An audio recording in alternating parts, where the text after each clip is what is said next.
September 1941.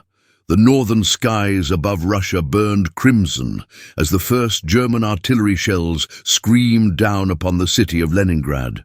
The horizon flickered like a vast furnace, smokestacks collapsed, warehouses exploded, and the once peaceful waters of the Neva River reflected the orange glow of fire and ruin. The thunder of guns echoed across the forests and frozen lakes, rolling for miles through the wilderness. It was the sound of a siege that would last for 872 days, 2.5 years of starvation. Cold, and a defiance so fierce it would become legend. An entire city had been surrounded, sealed off and left to die, yet it refused to surrender. Leningrad, once known as Imperial St. Petersburg, was not merely a city. It was the heart of Russia's artistic and political life, the birthplace of revolutions, the jewel of the North. To Adolf Hitler, its capture was more than a military objective. It was symbolic annihilation. He saw Leningrad as the cradle of Bolshevism, a living monument to the Soviet experiment he sought to destroy. By erasing it, he believed he could erase the soul of the Soviet Union itself. When Germany launched Operation Barbarossa in June 1941, its vast armies surged eastward in 3 directions. Army Group North, under Field Marshal Wilhelm von Lieb, swept through the Baltic states with breathtaking speed. City after city fell as columns of tanks, motorized divisions, and Luftwaffe squadrons pushed toward the gates of Leningrad. From the north, Finland joined the offensive, eager to reclaim lands lost in the Winter War. Together, the German and Finnish forces aimed to encircle Leningrad from both sides, cutting it off completely from the rest of the Soviet Union. Inside the Kremlin, Stalin understood what was coming. Leningrad could not be abandoned. Not politically, not symbolically. His orders were blunt and merciless. The city must be held at all costs. Every soldier, every citizen, every factory worker was to stand their ground. And the people obeyed. Overnight, the great industrial city transformed into a fortress. Shipyards turned out tanks and artillery instead of vessels. Machine shops retooled to forge shells, rifles, and mortars. Every available hand, men, women, and even children, joined the effort.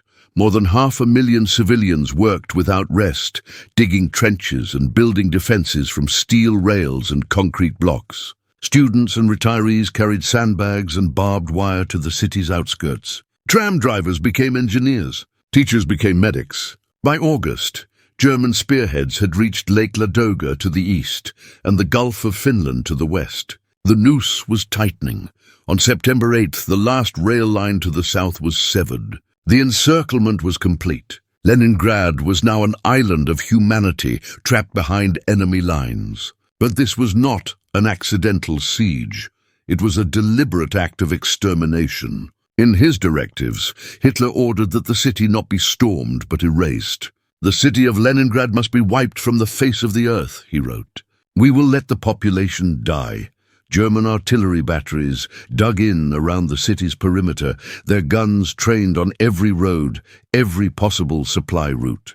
The Luftwaffe began daily bombing raids, setting ablaze food warehouses, power stations, and hospitals. Within weeks, Leningrad's supplies were nearly gone. 2.5 million civilians were trapped with barely enough food for a month. Still, morale held. Propaganda posters proclaimed, "Leningrad will not fall." But the optimism could not last. As autumn turned to winter, reality grew crueler by the hour. Rations were cut again and again until bread, the last staple of life, became a dark, inedible mass of sawdust and glue. Workers received 250 grams a day. Others only 125. People fainted at their posts. They collapsed on trams. They froze in their apartments. By December, the death toll reached 5,000 per day. The winter of 1941-42 was one of the coldest in memory. Temperatures plunged to -40. Heating systems failed. Water froze in pipes. Entire apartment blocks became tombs of ice. People burned their furniture, their books, even the floorboards beneath their feet, just to survive another night. Electricity flickered for only minutes each day.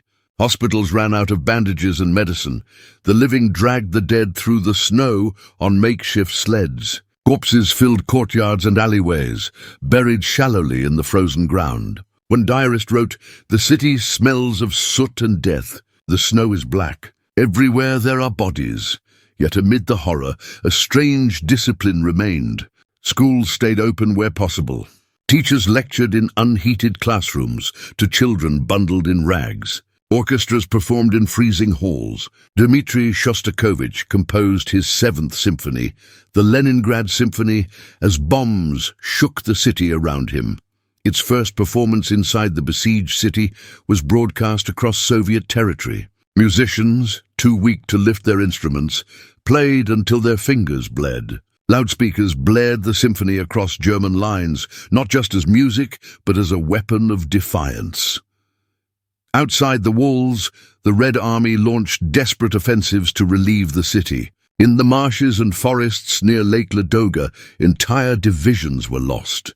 The only tenuous lifeline that remained was the Road of Life, a perilous supply route across the frozen surface of Lake Ladoga. During summer, barges carried food and ammunition under constant air attack. In winter, trucks drove across the ice in endless convoys, their headlights blacked out to avoid enemy fire. Drivers faced relentless bombardment. Bombs shattered the ice beneath their wheels. Trucks and men vanished into the freezing black waters. They called it the Road of Death, but it was the city's only chance. Through this fragile artery, 1.5 million tons of supplies reached Leningrad, barely enough to prevent total extinction. By spring 1942, Leningrad had become a silent, ghostly city. Streets once filled with parades and trams were now empty. Out of 2.5 million inhabitants, nearly 700,000 were already dead. The survivors endured by instinct alone, melting snow for water, scraping candle wax for calories, and dividing crumbs of bread like sacred relics. Police recorded cases of cannibalism. Posters warned, cannibalism is a crime against the people, yet still, the people would not surrender. When German planes dropped leaflets offering mercy in exchange for surrender, they were used as fuel for fires. The city's defenders, soldiers, sailors, students, held the front lines along the Neva and in the forests to the south. German artillery rained destruction daily, flattening entire neighborhoods. Yet through it all, the red banner flew defiantly above the spires of the city. Outside, the German and Finnish forces dug in for a long siege. Hitler refused to order an assault, preferring to starve the city slowly. The Finns, unwilling to participate in wholesale slaughter, stopped short of advancing further. The war froze into stalemate. Through 1942, as German forces pushed towards Stalingrad in the south, Leningrad's agony deepened.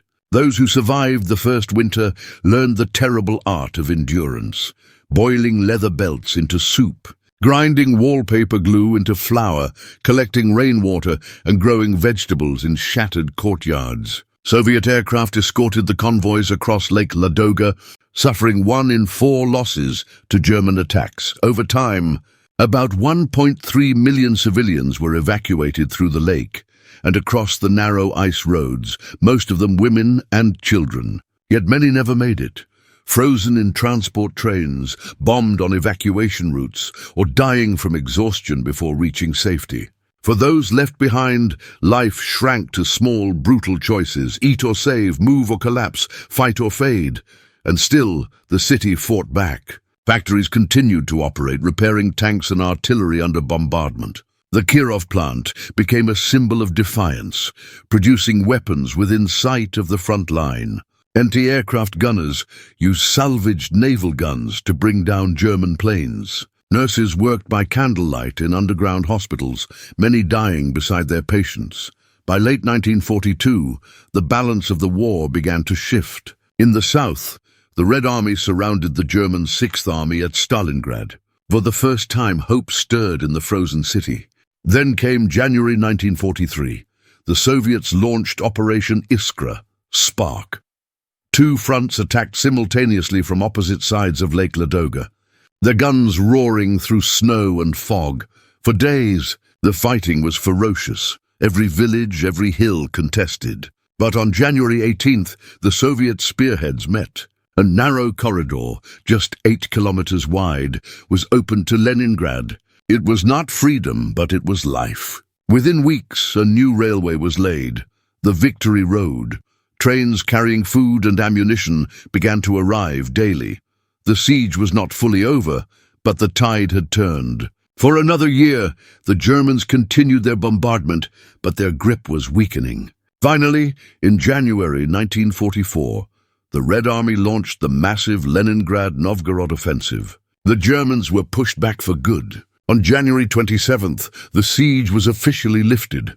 What remained was devastation.